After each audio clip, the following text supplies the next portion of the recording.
Hey, it's Bret. Welcome to another episode of Broadway Life, where we teach you how to get a Broadway life. And today's guest is my friend Natasha Yvette Williams.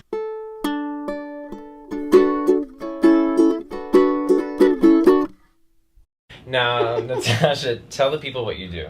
I do everything. I right now currently in the Broadway show Waitress, the musical, and I play Becky.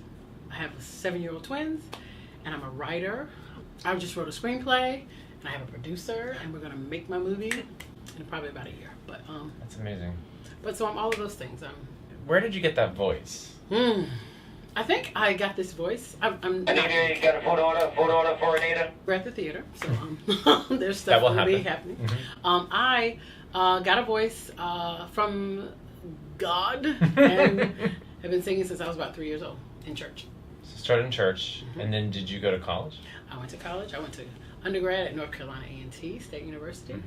There I majored in math, education, and theater arts. Speech communication and theater arts, it was together. That was a BFA degree. And then I went to grad school at Michigan State University and majored in acting, or took up acting there. And that's an MFA. So you moved to New York, and were you specifically pursuing a career as an actor when you moved to New York? Yes, I was. Interesting. I taught school for a year and was were you bored teaching? out of my mind. Bored, not from the work, because I had entirely too much work as a first-year teacher. I taught 5 different subjects, and I moved home to be closer to my family. Taught school for a year, and I was like, I got this song stuff in me, and I got to get it out. So at the end of the year, I moved to New York and pursued my acting career, beat the pavement every day. Sometimes with a little bit, like 37 cents. One day I had 37 cents in my pocket. What helped you stay persistent and keep the faith to get, knowing that you would get where you've gotten? My stomach always burned, churned, not like a sickness, but certainly like a rumble within, basically. And it exploded, happily exploded, every time I was able to perform. So I knew that wasn't there just because of indigestion or something. I don't know. I knew that was what I was supposed to be doing. That's what kept it going. And that's what keeps it going now. Because I know that each time I go out there and I'm singing, somebody is moved. If it's the one person or whatever that comes up to me. It's a lot more than one. Well, whoever comes up to me and says, wow, you really helped me today. That story really helped me today. This song really moved me today. I needed this, or... because we go through so much as humans, and this time in our society so crazy right now that entertainment and the things that make you smile and laugh are very, very important, and you should seek them out. So what was your Broadway debut? My Broadway debut was the original Color Purple, the musical. I played Sophia in the 2nd year. I didn't originate it, but I came in after Felicia P. Fields. So yeah, that was it. So Broadway debut was Color Purple, and I was Sophia. So we did Hairspray together. Yes, we did. So I met your twins then. I think they were like 2 or 3. They were big enough to run down the hallway naked. Did you have a moment, I'm just curious, when you got pregnant, of like, oh boy, how am I going to do what I do and have kids? Pregnant? No. After I had them, yes. There was a point when it was just, is this all it is? Okay, I'm working as an actress. I have my husband. I'm fairly happy.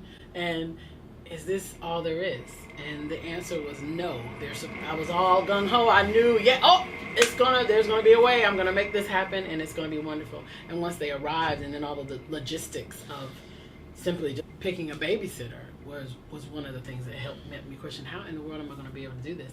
Or audition. Or I can't take them to the grocery store because it's so dirty. And, the germs and the shots and all the stuff, the logistics of being a parent. So how do you do it? There's no answer to that, and I don't know that I'm doing it.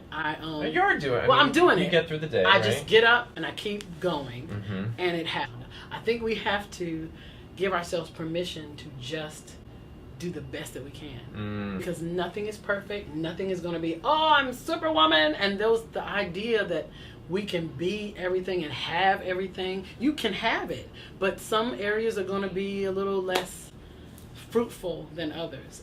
So how do I do it all? I take one day at a time, and I do the best that I can every day, and I promise myself I'm going to do better than I did yesterday.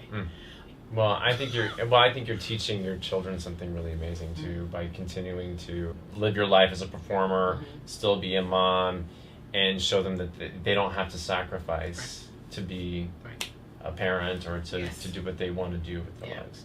So you've been a waitress for how long? 8 months. And you were doing Chicago before that. I was in Chicago. I was in Chicago for about 3 years, off and on. And then this came up, and what's different about this show or this experience for you? Okay, Chicago has been running for 22 years. Not sure, something like that. The average career of a person that's been in Chicago at the time that I was there was about 10 years. Most people have been there for at least 10 years. So the energy of the building is a settled, more mature energy that is a machine. The show runs itself, is steady and stable.